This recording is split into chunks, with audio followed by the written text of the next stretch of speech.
Welcome back, everybody. This is the day after Palm Sunday, and we are taking a break from our attributes of God. We're going to be doing something different this week. We're going to be doing like Jesus's life in real time. So, what we're going to do is look at different stories and episodes from the life of Jesus this Passion Week. So, yesterday was Palm Sunday. Hopefully, you reflected upon Jesus and his coming as king, being celebrated as the king of Israel, that everyone was bowing before this king and worshiping and honoring him and giving him the praise that is due his name. So Monday, there is some things that happen in the life of Jesus that maybe you're not the most familiar with. In fact, it's one of the oddest, strangest stories that you might read in the life of Jesus. And can find that in a few Gospels. I'm going to read from Mark's account. You find this account of Jesus cursing a fig tree and then him cleaning the temple. And what's the connection between the two? So in Mark 11, 12 through 19, we have this story from the life of Jesus on Monday. So it says this: on the following day, when they came to Bethany, he was hungry. That's Jesus. And seeing in the distance a fig tree in leaf, he went to see if he could find anything on it. And when he came to it, he found nothing but leaves, for it was not the season for figs. And he said to it, "May no one ever eat fruit from you again." And his disciples heard it. And they came to Jerusalem. And he entered the temple and began to drive out those who sold and those who bought in the temple. And he overturned the tables and the money changers and the seats of those who sold pigeons. And he would not allow anyone to carry anything through the temple. He was teaching them and saying to them, "Is it not written, 'My house shall be called a house of prayer for all the nations'? But you have made it a den of robbers." And the chief priests and the scribes heard it and were seeking a way to destroy him, for they feared him, because all the crowd was astonished at his teaching. And when evening came, they went out of the city.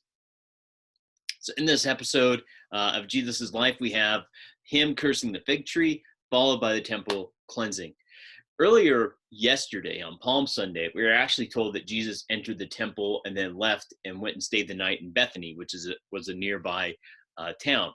And so this was a calculated effort by Jesus's part. It wasn't as if Jesus went into the temple and lost his cool and started overturning temples or overturning tables and that sort of thing. This was a calculated response that Jesus had. The day before, he was just in the temple teaching. So this, you can tell that Jesus had thought carefully about what it was that he was about to do when he was entering into the temple here the second time to overturn the tables of the money changers. So on his way there, on his way to the temple, he sees this fig tree, and as he approaches this fig tree, there's not any fruit on it. He notices that this fig tree doesn't have any fruit, and he curses a fig tree, and and as we'll find out later, withers up and dies. But it's kind of an odd situation when you think about it. So you got Jesus talking to a tree, and of course, being the creator of the universe, he could and command it to do whatever he wanted. But it's kind of strange when you think about it. I mean, who goes around talking to trees? So what's going on here? Well, I think what's going on is Jesus is actually making a point about the fig tree and applying it to the Jewish nation. You see, the Jews had expectations for the Messiah, that he would expel the Romans, that he would establish some new Davidic kingdom. That was the expectation yesterday on Palm Sunday, that Jesus was going to come in and usher in some new political reign for Israel. And of course, that wasn't his purpose at the time. So it's kind of strange. They have this expectation of what Jesus is supposed to be. Jesus isn't that at all. He's going to have a different sort of mission than kicking out the Romans and establishing an earthly kingdom. But Jesus is a king. They were right to recognize that. So what's going on here with the fig tree? Well, we'll actually talk about the temple cleansing first, then we'll backtrack and talk about the fig tree. So the temple cleansing, I think, is a little easier to understand from the beginning here. Jesus comes in and he cleanses his temple. So the question would be, why did he cleanse the temple and overturn tables? Well, one of the things that was going on is that basically what you have is a marketplace rather than worship. There's been a lot of discussion of this, but essentially it was you wouldn't necessarily bring your own animals to sacrifice at the temple during the Passover week, because especially if you were a pilgrim, if you're coming from faraway nation, a lot of times you would not bring your own animals. So one of the things that you had to do is buy a temple animal to present that as your sacrifice for your worship. And to do that, there was a long, convoluted exchange of money. So you had, all this different coinage from different areas of the Roman Empire, Roman coinage, temple coinage. And essentially, it was a big endeavor, big money changing marketplace business venture that was going on in the temple.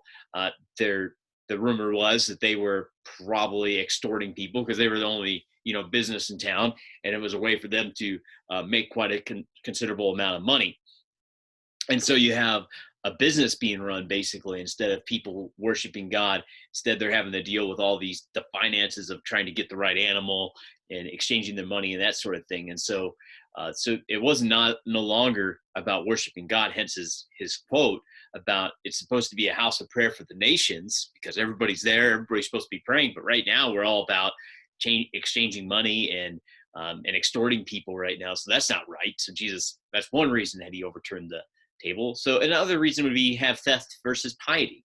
To get more people interested in money and trying to figure out how the most they can get, trying to barter and exchange goods and that sort of thing versus expressing devotion to God. So you have marketplace versus worship, theft versus piety going on at this temple. And so Jesus comes in and he cleanses the temple because he is zealous for his Father's name. So that's what's going on. Jesus cleansed the temple because what's going on there is not worship at all directed towards his Father. Instead, it has become more about themselves and their business and ability to make money through the temple system. And so let's go back to the fig tree. So Jesus cursed that fig tree before he got to the temple. So what was the point? What point was he trying to make regarding the Jewish people? Well, the fig tree oftentimes could be used as a substitute for Israel. It was sometimes used as a metaphor for Israel. Oftentimes, Israel would be compared to a tree or something like that, a tree or a vineyard or something. Oftentimes, the agricultural metaphor was employed to talk about Israel. And so Jesus curses this fig tree. Why? Because it does not have any fruit. So you can kind of see the parallels now between the fig tree not having fruit, and now we have the temple worship, which really isn't worship at all, going on as well. So Jesus is making a point about the temple by cursing this fig tree. He's saying like the Israel as a nation, as a people, is not producing the fruit that they are supposed to be producing with this temple. Instead, what are they doing? Well, they're running a business. They're doing all this other stuff in the temple that has nothing to do with worship God. They're not bearing the fruit that they were intended for. So Jesus curses that fig tree, and I think he's making that very point that, hey, like this fig tree isn't bearing fruit, Israel isn't bearing fruit as well, and that's why he cleanses the temple. So let's make a few observations, some interpretations, and then we'll apply it. So the first thing is that the Jewish nation did not reflect God's intention for Israel. The Jewish nation was supposed to be a city on a hill, a light for the nations. Instead, they were a stumbling block. Instead of actually pointing people to God in this temple scenario, it's not going to be pointing people to the true God. It's going to be a distraction, pulling people away from the God who is there. So yeah, that's as far as being an example and a calling light to other nations, they're going to be driving people away. So that's number one. The second thing is it has to do with the integrity of worship. See, Jesus is concerned that God be honored and glorified and his name be honored among all peoples.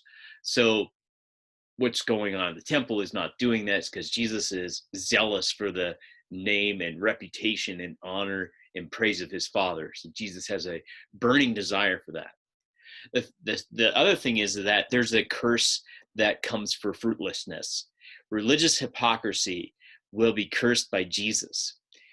One of the most interesting things about Jesus when you look at his life is that he saves some of his harshest, severe, most difficult words for religious hypocrites.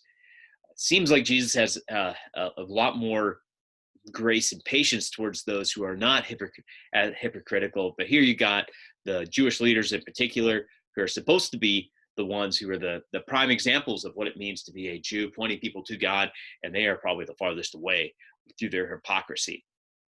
So what might this mean for you as we kind of go through this Passion Week together?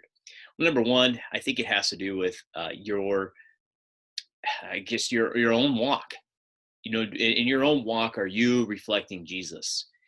The what was going on in the temple was hypocritical worship and a hypocritical lifestyle in general. So in your life, when you think about your life, does it reflect well upon the God who has called you from darkness into light, or are you living according to your own devices and sin and everything else? So, question number one has to do with your own life. Is it reflecting well upon God? And secondly, is your worship.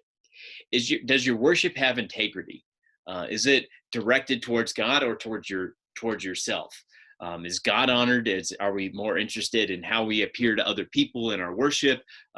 Maybe it's making a business connection or something because the somebody you want to get in business with is in church, or whatever it happens to be. Do you have integrity in your worship towards God? And the third thing that I think that we could probably take away from this is zeal for the name of our God. See, Jesus demonstrated great zeal, great passion to see God honored and glorified. And we ought to do the same. Do we have that same passion, burning desire to see God be praised and glorified and honored among all people? So, those would be some kind of questions to reflect upon as we kind of think about today, as Jesus goes through this Passion Week. Tomorrow we'll see where he's at on Tuesday. I hope that this kind of walk through the life of Jesus will be helpful to you. Um, anyway, good. I hope you guys have a great week. And if you have any comments or questions, please leave those below.